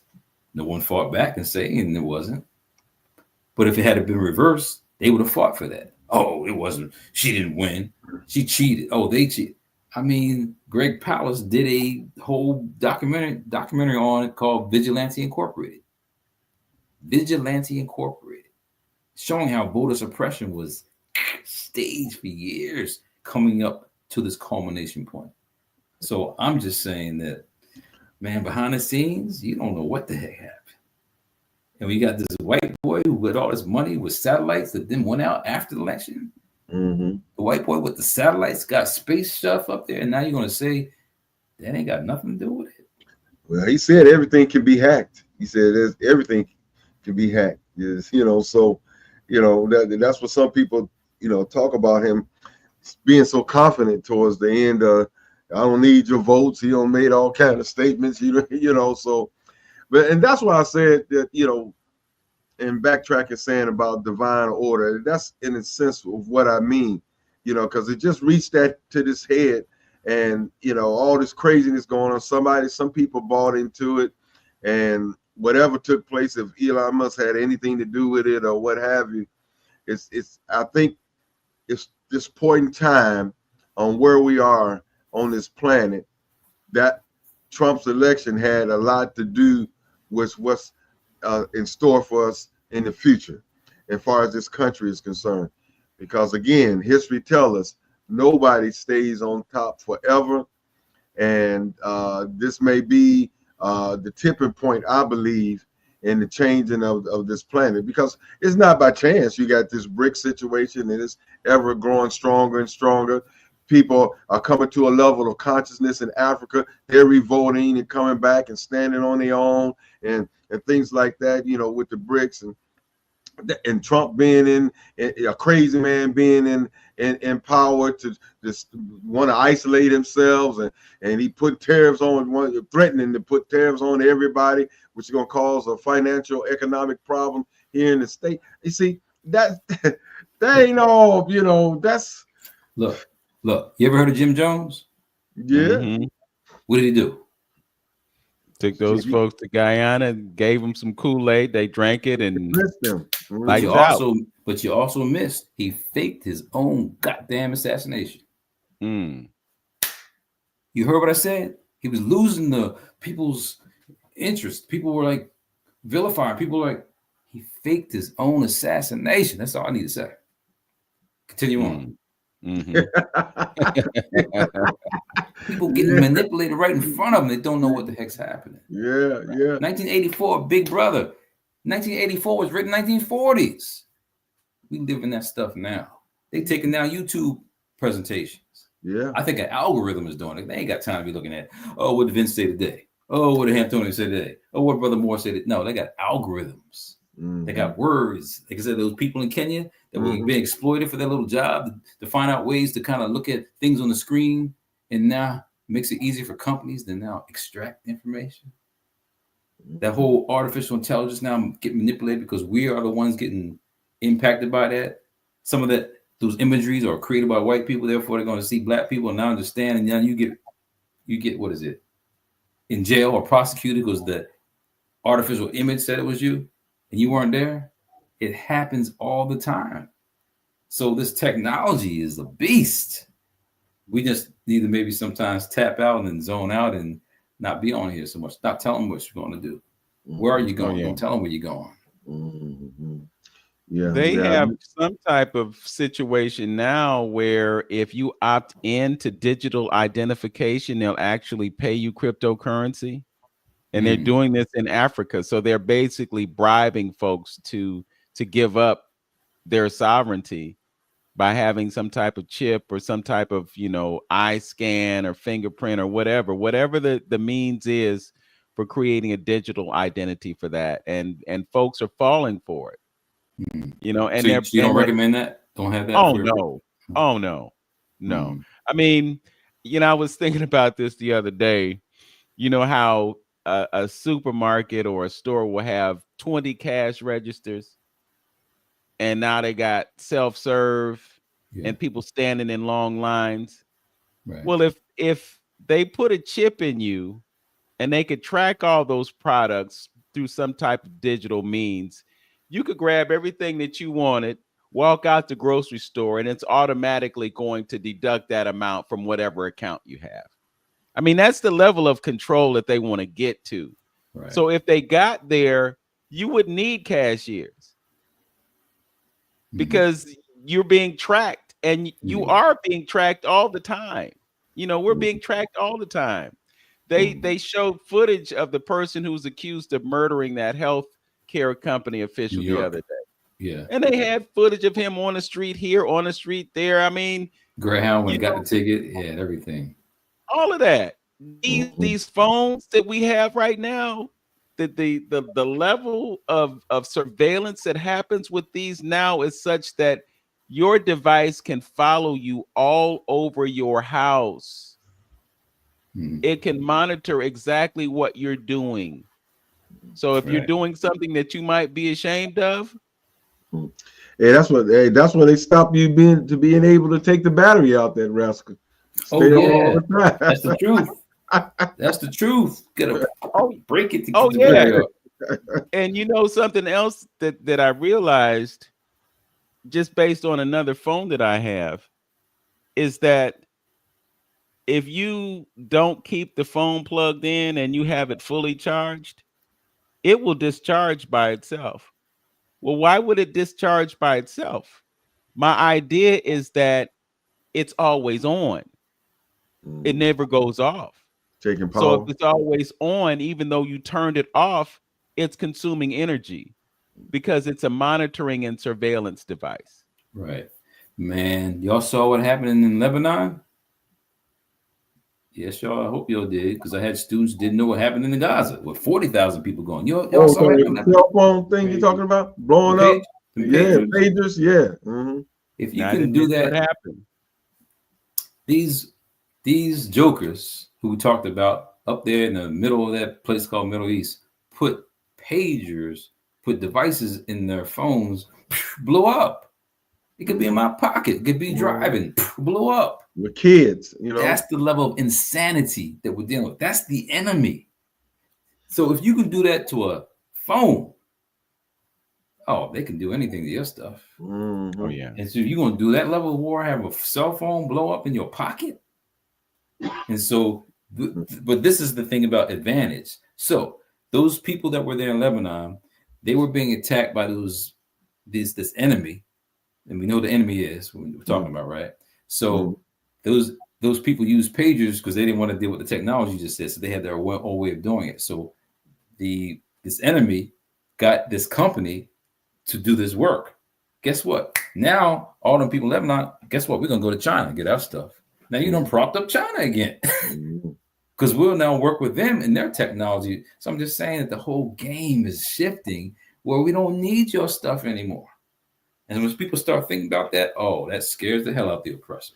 Oh yeah. No, that's something that Dr. Amos Wilson said. Just us on a local level here in the States is that change the things that you value. The man loses power over you. You know what I mean? So he got us, he's dangling all this marketing, all this stuff to us all the time. And we chasing that carrot all the time, you know. But if you redirect your thinking on other things that works in the best interest of yourself and leaving his mess alone, it loses his power. And that's what he's scared of. That's why he market to you the way he do. And you call on the radio, the computer, the TV, on your phone, he's constantly oppressing you with this electro smog that we find ourselves in, you know. Yeah, you know, I wanted to mention, you know, 40,000 devices and they could blow up and kill somebody, but we also have devices that are slowly killing us. I mean, if you carry that cell phone too close to your testicles, it affects the testicles. When you hold the phone to your ear, and I'm not going to do it that long, but when you hold the phone to your ear, you're exposing your brain to radiation. And I know that there's been pushback in the telecommunications industry about the danger of cell phones to brain health. And, you know, they may have done studies, but they kind of push the studies away and keep them away from the public to know how dangerous these phones are. And then there's also the detrimental impact that it has on young people as their brains are developing. Perhaps this might be a good opportunity for you, Dr. Moore, to share the information about the danger of cell phones, particularly to young developing minds. Yeah, I mean, personally, I don't put the phone in my head. I either have the speakerphone on or I have earpiece, but never do that. I know people do it often, but that's radiation going to your head. I got this electromagnetic radiation detector. So if I have my phone on, it doesn't really detect anything. But if a call comes through, it goes up high.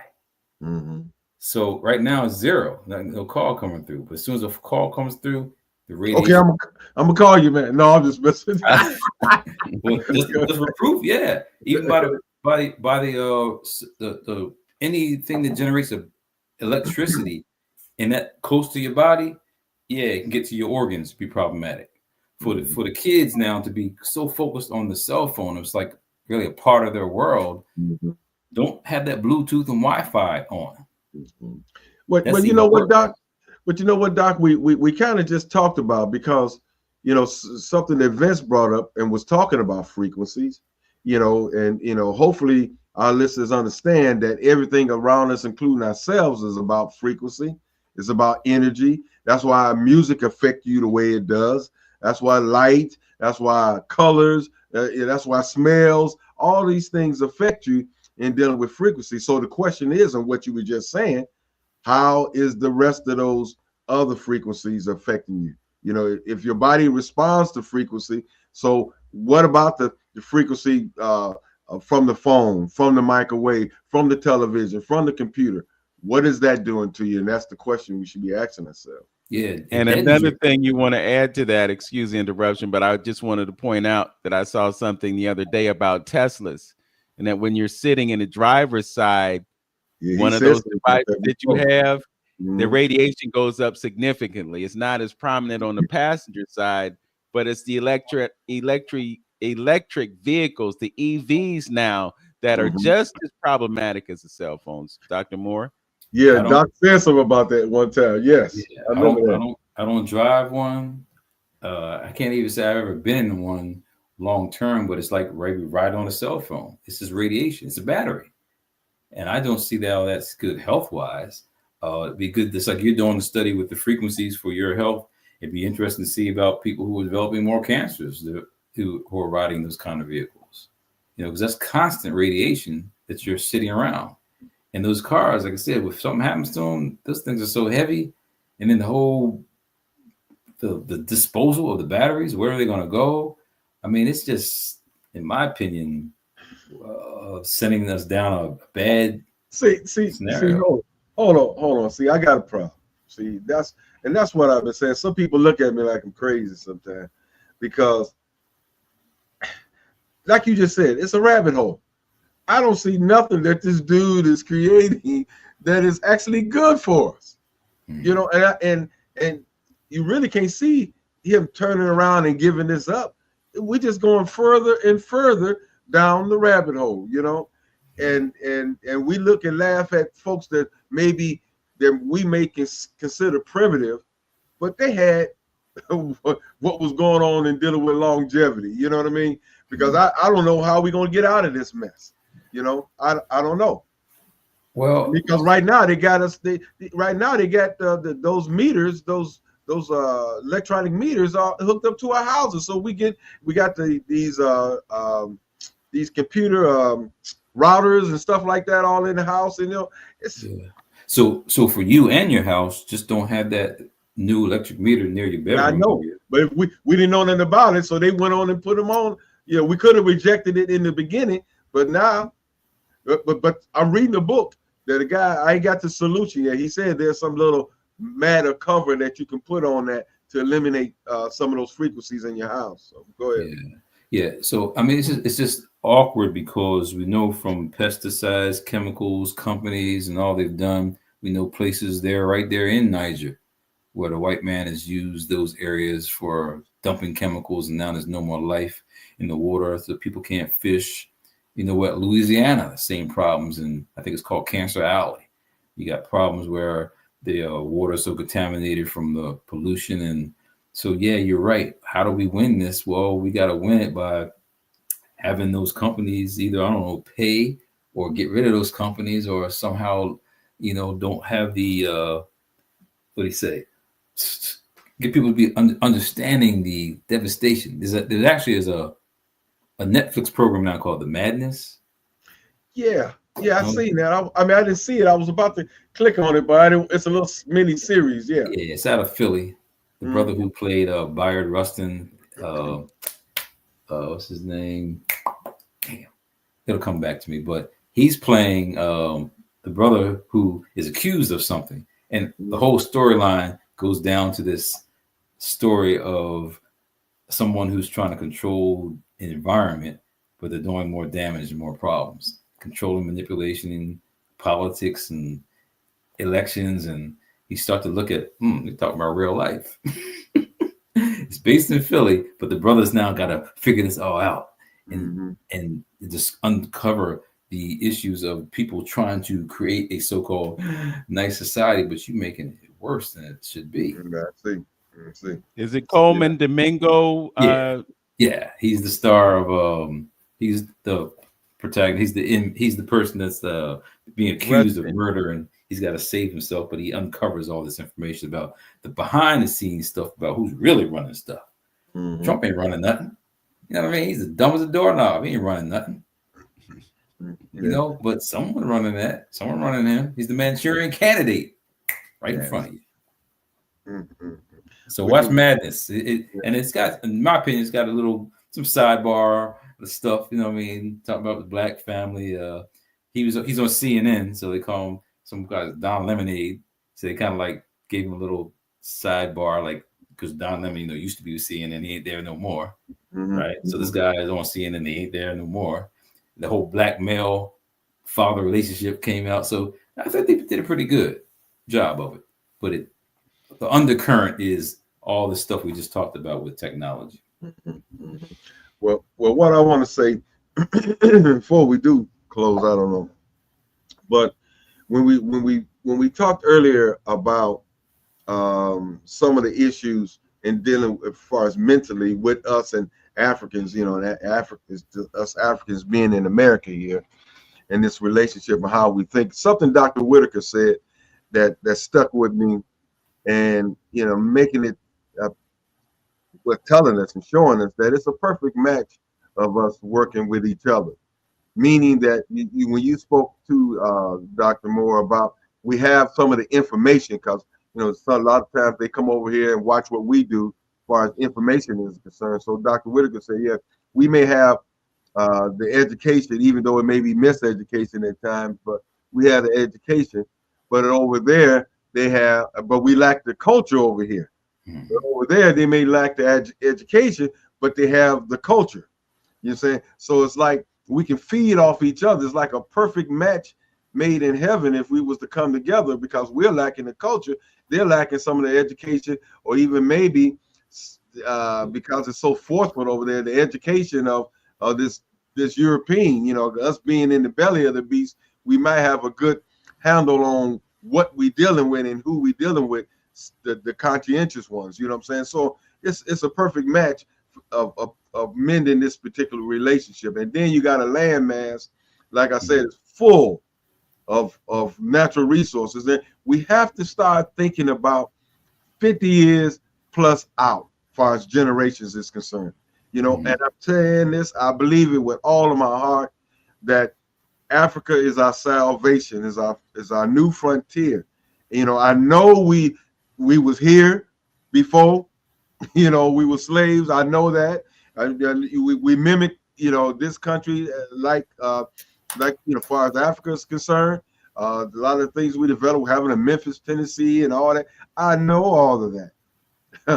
But the man have shown you for 400 years, he don't care nothing about none of that, And I think, far as the future is concerned, something that my brother Chris said, he heard somebody say, you built this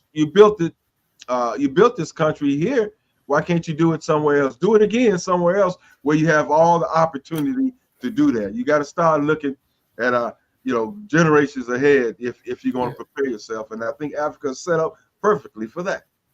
So three points to kind of go on that real quick, because you asked about me earlier. So what do you do when you go for these travels? I remember when I was in France, I went to Tours France, gave a presentation called the historical presence of a Moorific journey. So Moor and the Moors. So I was like looking for the Moors over there. Okay. In Tours France, they pride themselves on being the ones who got rid of the Moors. King Martel, like Martel the cognac. They pride themselves on. So I got a white woman in the front of the audience shaking her head in my presentation.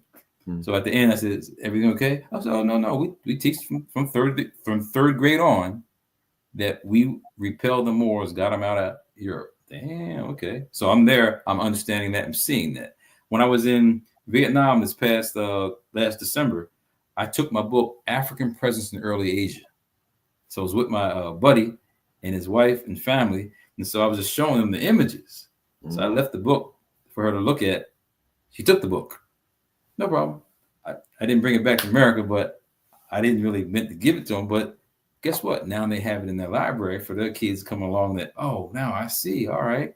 And so when I was in Brazil, I was studying the fact that they have Africa from here on down. We got it from Africa from here on up. How do we merge that? Yes. So there's where the start is as we travel abroad, to merge this consciousness where it's not just in your heart, it's in your brain, and then we win. Yes, I agree. I want to just point out the fact that we do have some engagement between Africans and African Americans. And the reason that I say this is I'm looking at the development of West Africa, specifically Ghana and so forth and so on. And you got brothers over there and brothers over here who are creating real estate opportunities and housing and communities that are sustainable and so forth and so on. So I don't want to get too caught up in the idea of the futility of our collaboration, because we are collaborating. Perhaps we just need to ramp that up so that people see that there is a lot of opportunity there, because truth of the matter is the greatest population on the planet in terms of numbers is on that continent. The greatest concentration of mineral wealth is on that continent. The greatest amount of arable land that you could grow food on is on that continent. So to your point, Brother Antonio, yeah, we need to be connected. We need to be engaged. We need to be industrious. We need to do everything that we can to support our people. We're getting this narrative about population control and how there are too many people on the planet. But at the same time, we have an ability to take care of everyone if we use our resources more wisely. I mean, just look at America. Look at how much money we send overseas for various things. You mentioned the Middle East. We could talk about that place in Eastern Europe. that's sucking up our resources. But if we use the resources that we have in this country, everybody would have what they need to be okay. But there's a certain intentionality about keeping people impoverished. And that's the reason that we have to do things to push back on the control that they want to exert over us that would keep us in a place of a mindset of lack as opposed to a mindset of abundance. Because that's what we should be thinking about right now. And Dr. Moore, go ahead. Has to be grassroots though. Why? Because in Africa, there's Africa Command. That is not to the benefit of those African people. ECOWAS, I hear, is a problem. ECOWAS is the Economic Community of West African States. It's a problem. So when these are government issues outside to help control, problem. The Caribbean nations. I'm doing work with a sister from the Dominican Republic and a brother from Puerto Rico.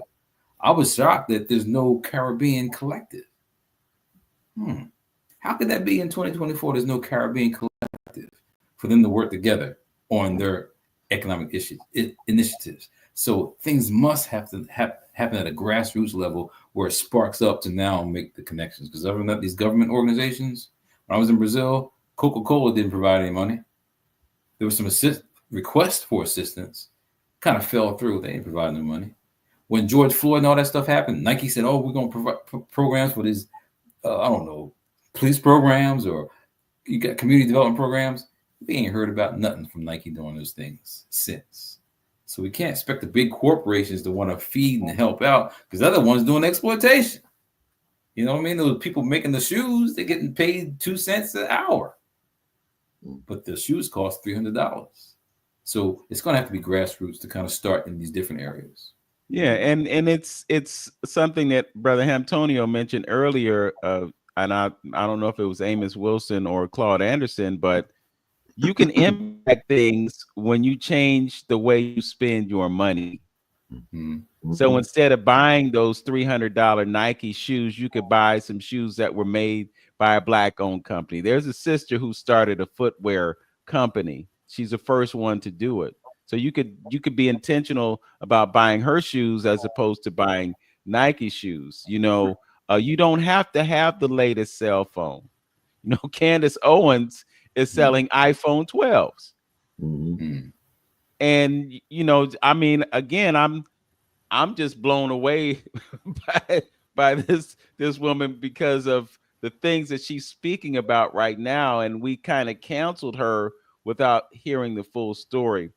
Dr. Owens, you mentioned a few things that was information that we could use to have better lives. So you talked about not having the cell phones next to your ear. And I don't know if you mentioned this, but you can turn the router off at night. You don't have to leave it running all night. There are a lot of different things that we can do.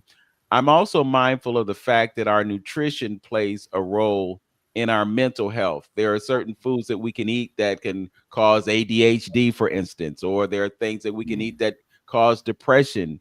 I know that you are an advocate of fruits and vegetables just because of the antioxidants and the nutrients, particularly nutrient-dense food that we could be eating.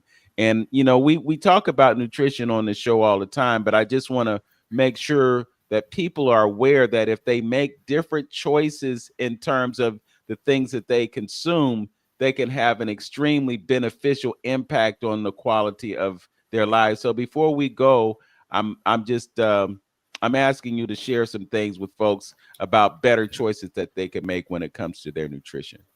Yeah, you already mentioned one word called intentional about buying things. It was the same thing about your diet.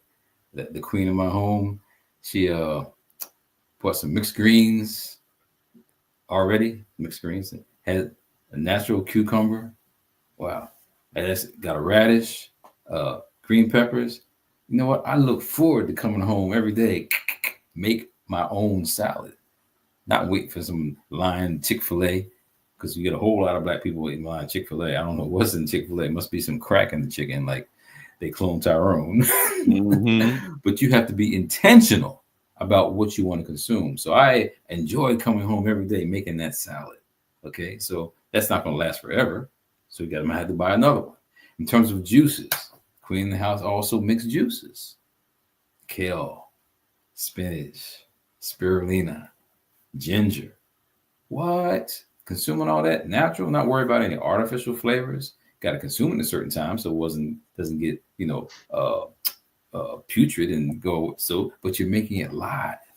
So if you're intentional about what you know you're putting in your body rather than a box and a can and a frozen item, I think you're now intentionally looking at bringing in life rather than living just to, I don't know, consume because someone told you on that box to consume it. Mm-hmm. Yeah. So be intentional. I thank you for that, and I'm sure that if folks have watched this broadcast or if they've listened to this broadcast, they found something that could add value to their lives. So thank you for what you do. You said you're doing a 4th edition of your book. Anything you want to tell us about before we go? Well, actually, I have another book coming out called Kabafa, where I'm going to rechange the name to melanin. I have enough respect from the community that I could do that. But when we say melanin, really, what is that? I mean, we talked about it for years. Yes, it's in the skin, it's in the brain, in the body. But when we start talking about the spiritual component and the consciousness, and you talking about frequencies, so the Kabafa book relates to a term that comes from ancient African history, but I'm trying to tie it into how it's now a more progressive term where we can look at it dealing with frequencies and consciousness. It's called Kabafa. And then the other book, like I said, the 3rd edition of The Science of Melanin, in my opinion, I want to relate it to a call to the warrior within. As you just said about being intentional about what you're doing and spending your money, what you're doing about putting things in your body, you must be intentional that inside your body is everything you need to excel. If I think about Muhammad Ali and all the years that he did what he did and beating people up and talking about it, and he slowed up over the years, was that intentional to slow him up? Did something happen in his brain where he was consuming something that he didn't know and it slowed him up? So you must be intentional to know that the warrior within is going to be attacked from outside because the most dominant threat to a ruling patriarchal society is another male. They'll do whatever they can to shut you down. So you must be intentional work on that warrior within. So of course melanin will be the theme. How do you work on building it, making it strong? And I just told you about with diet, but also consciousness and understanding the frequencies that are around us. So that's going to be the next edition of The Science of Melanin. All right. Well, if you're interested in more information, you can go to Dr.T.Moore.com, DRTMOORE.com. And when that new book comes out, we definitely have to have a conversation about it and make sure everyone has access to it. Thank you for joining us on the program today, brother. Yes, my pleasure. Like I said, y'all the what foundation up there in Cleveland, and y'all reaching the world now. So that's a real positive initiative and agenda you got. Yeah. Appreciate you, brother. Appreciate you giving us the time, man. You're welcome. All right. Any parting words, Brother Antonio? Yeah, I was just saying, since we going through this little, some people call it holiday season, and however you want to celebrate the holiday, you see us. We talked about economics today. We talked a little bit about, insinuated about culture and coming together and being together and knowing who you are, things like that. Don't get a man all your money this season, y'all. Okay? Don't spend some money with some people who look like you. Don't fund your own oppression. Okay? Don't do that, So the brother we had on last week, or I think he's speaking on a program that with his website that he was trying to, give you some resources to where you can circulate your dollar. And I mentioned, Hamtonio.GarveyNation.com. That's that Buy Black network with products and goods that are. He's right there in Atlanta with brother Moore down there, brother Delzino. He's down there with the Buy Black network. If you want to go through the radio show, Hamtonio.GarveyNation.com, Hamtonio.GarveyNation.com, and go there and spend some of that money that you're gonna be giving the man with somebody that is goods and services that are produced by black people. You can get all your Kwanzaa stuff, Canary, all that stuff that you need for Kwanzaa. You can purchase it there. Nice Garvey t-shirts, jewelry, soap, moringa, all kind of little stuff that you can get there. So buy buy from those brothers, spend some of those money, a little bit of that money with them. I want to do something that's a departure from the normal way that I close the show. You know, you hear me say, know yourself, love yourself, be yourself at the conclusion of my broadcasts. This week, I wrote a poem that is an extension of that idea, and it's called Know, Love, Be. To know yourself is to know what no one wants you to say out loud to yourself. To know yourself is to know God.